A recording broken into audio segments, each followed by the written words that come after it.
அனைவருக்கும் வணக்கம்.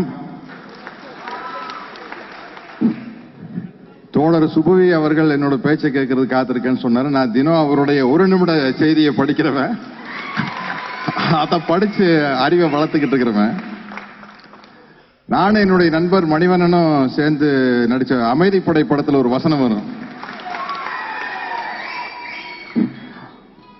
மணிவண்ணன் கேட்பாரு, ஏனுங்கன்னா அமெரிக்காவை கொலம்பஸ் கண்டுபிடிச்சாரு, கரண்ட தாமஸ் ஆல்வா எடிசன் கண்டுபிடிச்சாருங்கன்னா, இந்த ஜாதி கருமத்தை யாருங்கன்னா கண்டுபிடிச்சாரு அப்படின்னு கேட்பாரு மணிவண்ணன். அது ஒண்ணும் இல்லடா மணியா, மணி அடிக்கிறவன் கண்டுபிடிச்சா மந்திரி மாதிரி கட்டியா பிடிச்சிட்டாங்க.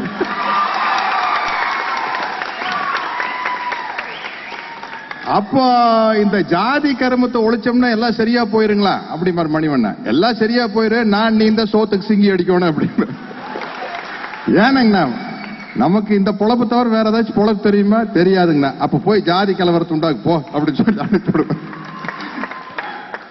இது மாதிரி இது ஒரு காட்சியை சொல்ல முடியுது. இந்த மாதிரி 100 காட்சிகள் இந்த மஞ்சள் நாடகத்தில் இருக்குது. இந்த மஞ்சள் நாடகத்துல அவர்கள் முன்மொழிந்ததை நான் அப்படியே வழிமொழிகிறேன். ஏன்னா இதை விட சிறப்பா ஆணித்தரமா கலை நயத்தோட அருமையான லைட்டிங்கோட அற்புதமான நடிப்போட ஒரு விஷயத்தை முன்னாடி எடுத்துட்டு போக முடியாது. ஏன்னா எந்த ஒரு விஷயம் ஒரு வரட்டுத்தன்மை இருந்தா நல்லா இருக்காது. அதுல ஒரு அழகான கலை நயம் இருக்கணும். அப்பதான் மக்களால் ரசிக்கப்படும், ஏற்றுக்கொள்ளப்படும்.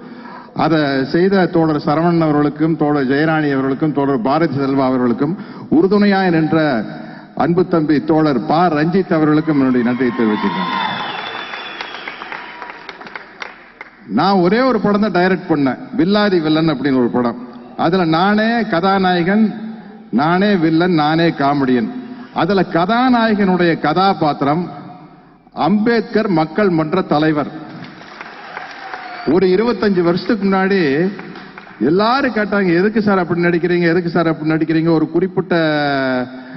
ஒரு பெரிய பிரிவை நீங்க பகைச்சுக்கிற மாதிரி இருக்குமே அப்படின்னு சொன்ன. அந்த மாதிரி புத்தி கட்ட பிரிவை பகைச்சுக்கிறத அப்படித்தான் பகைச்சுக்கிறா சந்தோஷமா நான் பகைச்சுக்க தயாரா இருக்கிறேன். நான் மதுரை வேற ரங்கசாமின்னு ஒரு படம் நடிச்சேன். தம்பி ஜக்கையன் அவர்கள் அந்த வசனத்தை எனக்கு ஞாபகப்படுத்தினாரு.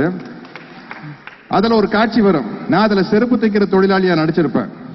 நான் பேசும் ஒரு சீன்ல வசனம், எங்களுக்கு செருப்பு தைக்கவும் தெரியும், தேவைப்பட்டா கழட்டி அடிக்கவும் தெரியும்.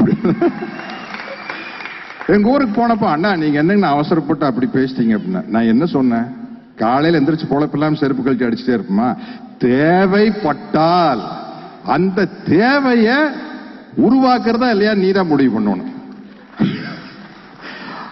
அது மாதிரி அன்னைக்கு அது பேசுறப்ப பெரிய விஷயமா இருந்தது. அன்னைக்கு பேசுற நான் முதல் 25 வருஷத்துக்கு முன்னாடி பெரியார் திடலுக்கு போகல. பெரியார் திடல்ல ஒரு விழா நடந்தது. அப்பதான் முதல் முறையா பெரியார் திடலுக்கு போற. என் சினிமா நண்பர்கள் எல்லாம், ஐயோ உங்களுக்கு கடவுள் நம்பிக்கை இல்லாட்டி உங்களோட வச்சுக்கங்க, உங்களுக்கு மத நம்பிக்கை இல்ல, ஜாதி நம்பிக்கை இல்லைன்னா உங்களோட வச்சுக்கங்க, நீங்க அங்க போய் பெரியார் திடல்ல போய் கடவுள் இல்லைன்னு பேசாதீங்க. அப்போ இதே பயமுறுத்தல் தான். ஆனா இன்னைக்கு வந்துட்டாங்க. இன்னைக்கு இளைஞர்கள் பொங்கி எழுந்துட்டு வந்துட்டாங்க. தம்பி ரஞ்சித்திலிருந்து, சமுத்திரக்கணியிலிருந்து, திருமுருகன் காந்தி, வே மதிமாறன் எப்படி வராங்க பாருங்க. அதனால இந்த இது சமூக நீதி, இதை மாற்றவே முடியாது. இப்ப நிறைய பேர் கேட்கிறாங்க, இந்தியால நம்ம நாட்டில் இந்த ஜாதி இருக்குதுங்களா? அப்படியெல்லாம் ஒண்ணு இருக்கிற மாதிரி தெரியலீங்களே. அவங்களுக்கு நான் ஒண்ணு சொல்றேன். இந்த லைலா மஜ்னு காதல் கதை இருக்குது. அதுல மஜ்னு விழுந்து விழுந்து லைலாவை காதலிப்பாரு. உலகத்திலேயே அப்படி ஒரு பேரழகி இல்ல பாரு. அப்போ பயங்கர பில்டப் கொடுத்ததுக்கு அப்புறம் லைலாவை பார்த்தவங்க சொல்லுவாங்க, மஜ்னு சொன்ன அளவுக்கு லைலா அழகா இல்லையே அப்படிம்பாங்க. லைலாவின் அழகை ரசிப்பதற்கு மஜ்னுவின் கண்கள் வேண்டும் அப்படின்னு சொல்லுவாங்க. அது மாதிரி இந்தியாவில் இருக்கும் ஜாதி கொடுமைகளை அனுபவிப்பதற்கு, தெரிந்து கொள்வதற்கு புரட்சியாளர் அண்ணல் அம்பேத்கரின் கண்கள் வேணும். நீ அந்த கண்களின் மூலமா பார்த்தா தான் உனக்கு தெரியும். நீ உன்னோட கண்ணில் பார்த்தா தெரியாது. ஏன்னா நீ சௌகரியமா உட்கார்ந்து இருக்கிற. நீன்னு சொல்றது நான் என்னை சேர்த்த சொல்றேன். உண்மையிலேயே இந்த அவலத்தை நான் அனுபவிச்சது இல்லையே. இந்த அவலத்தை நான் அனுபவிச்சது இல்லை. என்னைக்காச்சும் ஒரு நாள் டாக்டர் சார் மோஷன் டெஸ்ட் எடுக்கணும் அப்படின்னா அதுக்கு ஒரு நாள் பூரா ஐடியா பண்றது. எப்படி ஒரு ஸ்பூன் எடுத்து எப்படி நம்ம மோஷன் நம்ம எப்படி எடுக்கிறது? இதுக்கு உண்மையிலேயே ஒரு சினிமாக்கு திரைக்கதையெல்லாம் ஈஸியா எழுதிடலாம். இதை எடுக்கிறது எப்படி அப்படிங்கிற ஒரு திட்டம் போட வேண்டியதா இருக்குது. அப்போ அடுத்தவனுடைய மலத்தை அள்ளுவது அப்படிங்கிறது எவ்வளவு கொடுமையான விஷயம் யோசிச்சு பாருங்க. இதுக்கு மிஷினை கண்டுபிடிக்கணும். ஈஸியா கண்டுபிடிச்சிருவாங்க. ஒரே ஒரு சட்டம் மட்டும் வரட்டும். ஒவ்வொரு வாரம் ஒவ்வொரு ஜாதிக்கார செப்டிக் டேங்க்ல இறங்கணும். ஆயிரக்கணக்கான மிஷின் கண்டுபிடிச்சிருவாங்க. பலவிதமான மிஷின் வரும். அப்படி லைட் எரிஞ்சிட்டே ஒரு மிஷின் வரும்.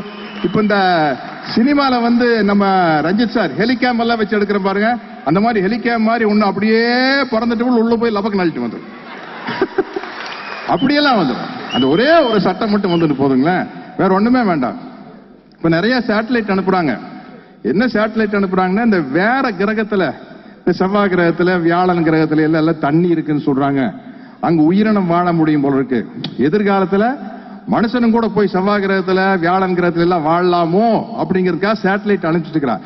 முதல்ல அந்த சேட்டலைட் நம்ம உலகத்துக்கு அனுப்பி இங்க மனிதன் வாழ முடியுமான்னு பாருங்கடா. இங்க மனிதன் வாழ முடியுமா இல்லைன்னா தெரியல. அப்புறம் செவ்வாய் கிரகத்திலேயே வியாழன் கிரகத்துல, ஆனா அப்படியே அங்க ராக்கெட்ல அனுப்புனாலும் உலகத்தில் இருக்கிற எல்லா நாட்டுக்காரன் சொல்றேன், எங்க ஆளுகளை முதல்ல கொண்டு போய் இறக்கிறாத. அங்கேயும் ஜாதியை கொண்டு வந்து வச்சிருவான். அங்கேயும் ஜாதியை கொண்டு வந்து வச்சு நாட்டை கெடுத்தது மட்டும் இல்லாம, உலகத்தை கெடுத்தது மட்டும் இல்லாம, செவ்வாய் கிரகம், வியாழ கிரகம், நெப்டியூன், புருஷா கண்டுபிடிக்கிற எல்லா கிரகத்தையும் கெடுத்துருவான். நான் தயவு செய்து நம்ம ஊருக்காரன் அனுப்பிச்சுடாதீங்க. இன்னைக்கு இந்த நல்ல ஒரு விழிப்புணர்வு, இன்னும் நிறைய பேசணும், சொன்ன மாதிரி டைம் ஆயிருச்சு.